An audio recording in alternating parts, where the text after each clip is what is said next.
एक समय की बात है, समुद्र में एक सुंदर सीमा होती थी।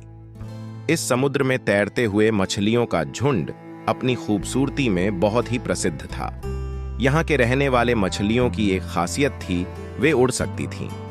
आपने सही सुना, इस समुद्र की ये मछलियां उड़ सकती थीं।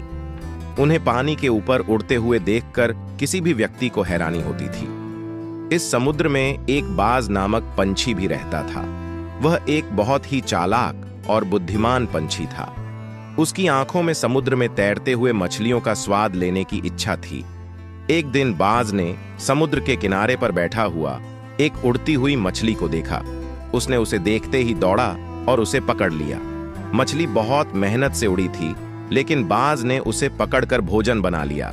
मछली को बाज के द्वारा पकड़ा जानकर समुद्र के अन्य सभी मछलियों को बहुत दुहक हुआ।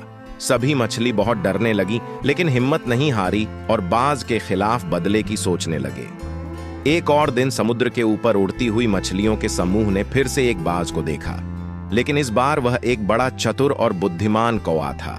कौवा ने देखा कि मछलियां बाज के खिलाफ मन में कुछ बड़ा रच रही हैं। कव्वाली मछलियों से पूछा, तुम लोग किसके खिलाफ साजिश कर रही हो? मछलियों ने कहा, हम बाज के खिलाफ बदला लेने की सोच रहे हैं। कौवा मुस्कुराया और मछली से बोला, मुझे लगता है मैं तुम्हारी मदद कर सकता हूं। कौवे की बात सुनकर मछली हैरान हो गई और बोले, तुम कैसे मदद कर सकते हो? कौवा ने बताया, मैं तुम्हें बाज की चालें बता सकता हूं ताकि तुम उससे बच सको। मछलियों ने कौवा की मदद स्वीकार की और उससे बाज की चालों के बारे में सीखा। कुछ दिनों बाद बाज फिर से समुद्र के पास उड़ रहा था।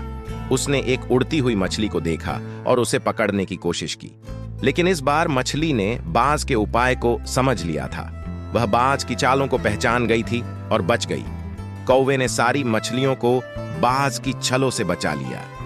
इस तरह सब मछलियां समुद्र में उड़ती हुई खुशी से रहने लगे।